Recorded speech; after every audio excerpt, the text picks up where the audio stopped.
आज हम स्वामी विवेकानंद जी के जीवन से जुड़ी एक अद्भुत कहानी सुनते हैं। ये उस समय की बात है जब स्वामी विवेकानंद अमेरिका में रहते। एक बार वे भ्रमण पर निकले।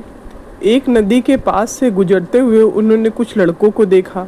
वे सभी पुल पर खड़े थे और वहाँ से नदी के पानी को बहते हुए अंडों के छिलकों पर बंदूक से निशाना लगाने का प्रयास कर रहे थे, लेकिन किसी भी लड़के का एक भी निशाना सही नहीं लग रहा था। यह देख वे उन लड़कों के पास गए और उनसे बंदूक लेकर खुद निशाना लगाने लगे।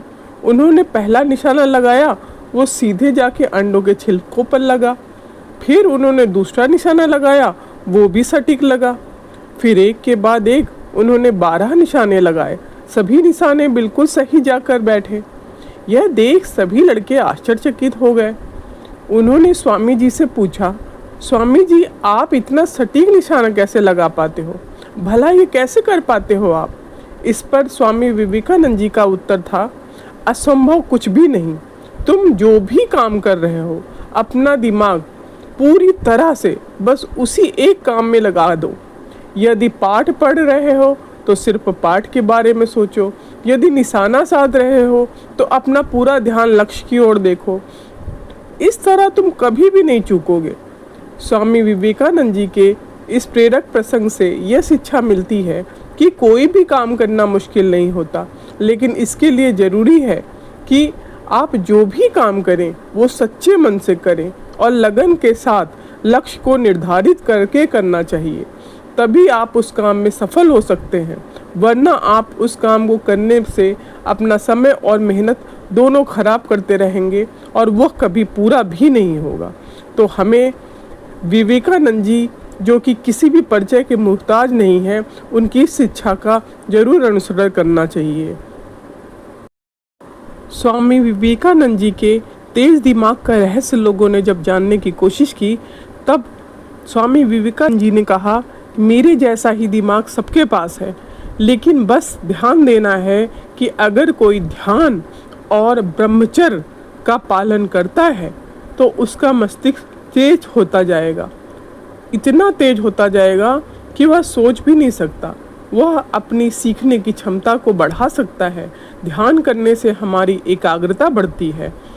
विवेकानंद जी अलग अलग तरह के चाय पीने के शौकीन थे। आधुनिक भारत के इतिहास में स्वामी विवेकानंद जी के व्यक्तित्व को बहुत महान माना जाता है।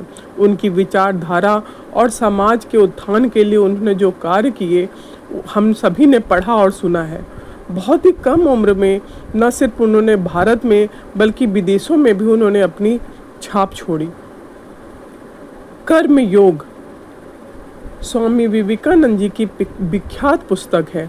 इस किताब का हर अध्याय स्वामी जी के व्याख्यानों का लिपिबद्ध रूप है।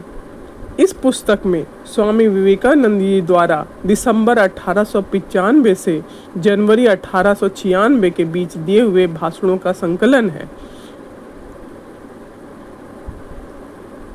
स्वामी विवेकानंद जी शालीन और गरिमावान व्यक्तित्व वाले व्यक्ति थे।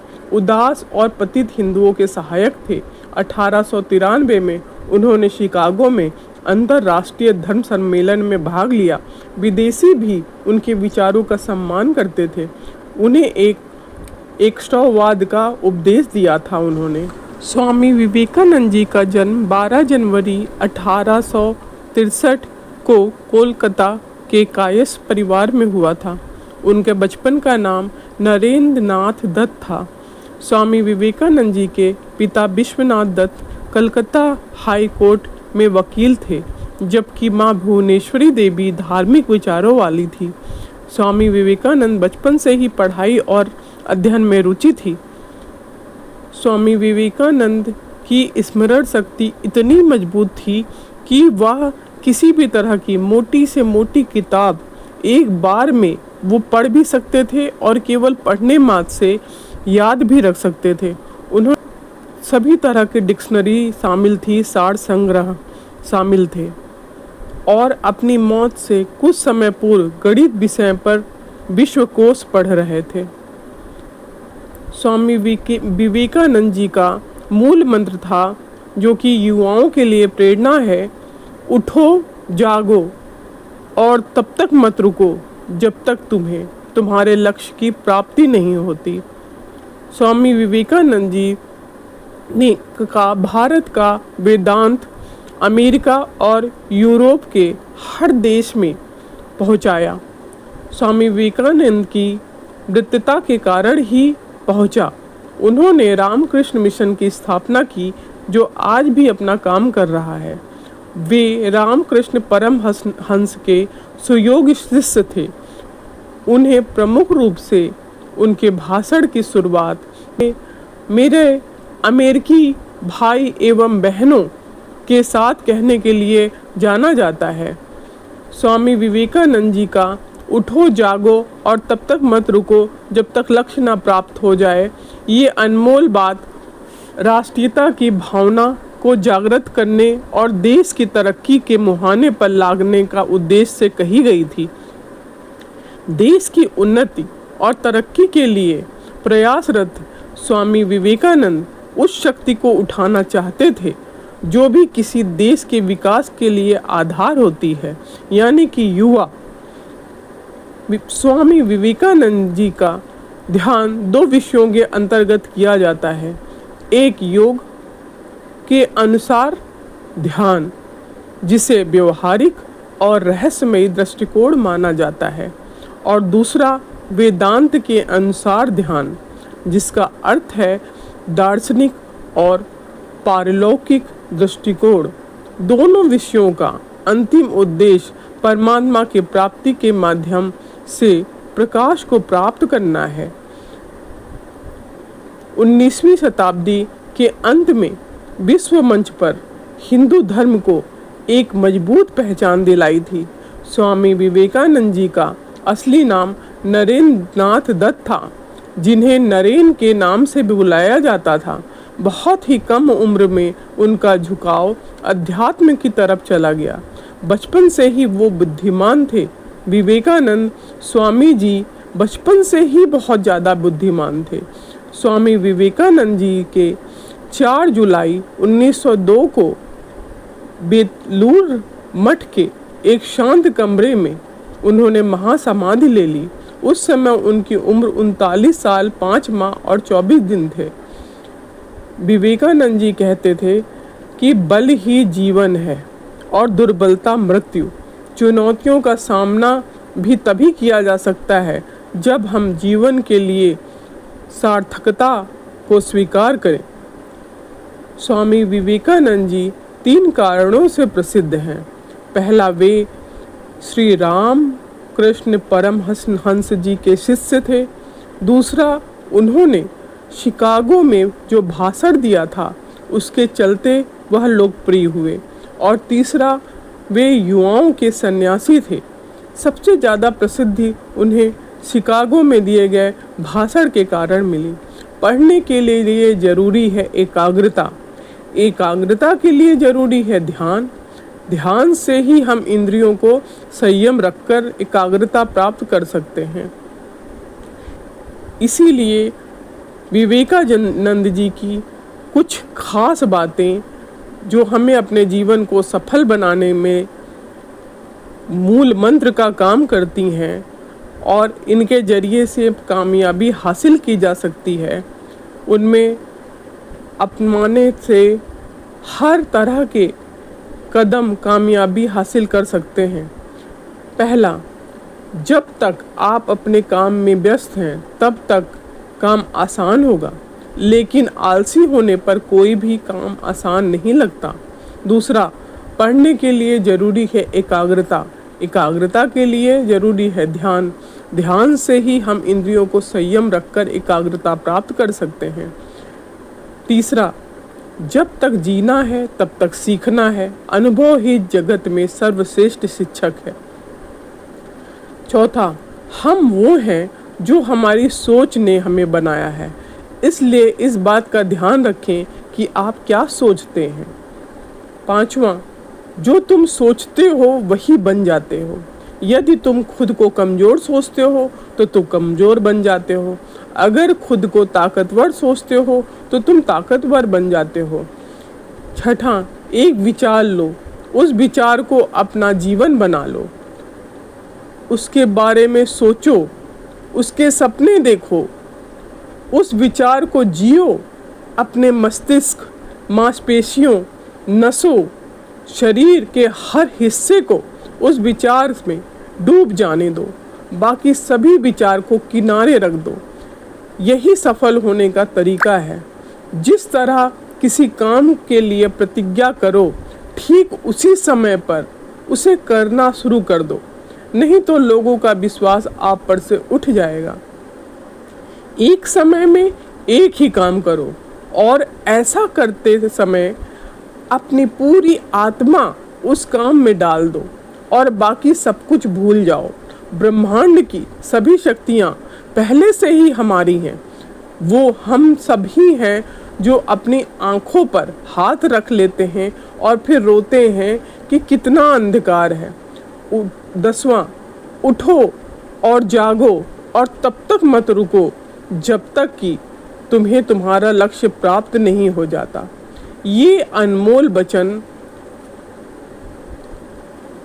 स्वामी विवेकानंद जी के जीवन के सूत्र को एक साथ बांधने के लिए, एकाग्रता पैदा करने के लिए अनमोल वचन सभी युवा को याद रखना चाहिए।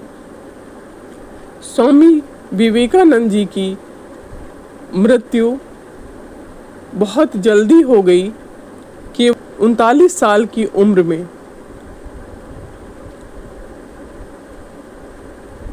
विवेकानंद जी महज 25 साल की उम्र में सन्यासी का मार्ग चुन लिया था। स्वामी विवेकानंद जी को हिंदू धर्म और अध्यात्म से गहरा लगाव था। महान संत और आध्यात्मिक गुरु रामकृष्ण परमहंस स्वामी विवेकानंद जी के गुरु थे। रामकृष्ण परमहंस से उनकी मुलाकात तब हुई जब वे ईश्वर की खोज में थे। विवेकानंद कहते हैं कि असल जीवन और मृत्यु में क्या अंतर है। अगर आप असल जीवन जीना चाहते हैं तो हम में से अधिकतर लोग यही सोचते हैं कि अपने लक्ष्यों को हम पूरी आसानी से पूरा कर लें। हमें किसी कार्य को करने के लिए आसान और कठिन हमें कोई कार्य को करने के लिए आसान और कठिन के 2 विकल्प दिए जाएं तो हमें आसान तरीकों को ही चुनना चाहेंगे। आसान तरीके से कार्य सिद्ध हमें तत्कालीन संतुष्टि तो देती है, पर हम आसान रास्तों से आदी होकर बड़ी चुनौतियों के लिए कभी भी उन्हीं तरीकों से आजमाना चाहते हैं जिन तरीकों से हमें सफलता नहीं मिलती। तो अक्सर हम छोटी और गैर महत्वपूर्ण बातों में ही संतुष्टि खोजना शुरू कर देते हैं। जीवन की ये खूबसूरती है कि ये हर परिस्थिति में हमें चुनाव की स्वतंत्रता देता है।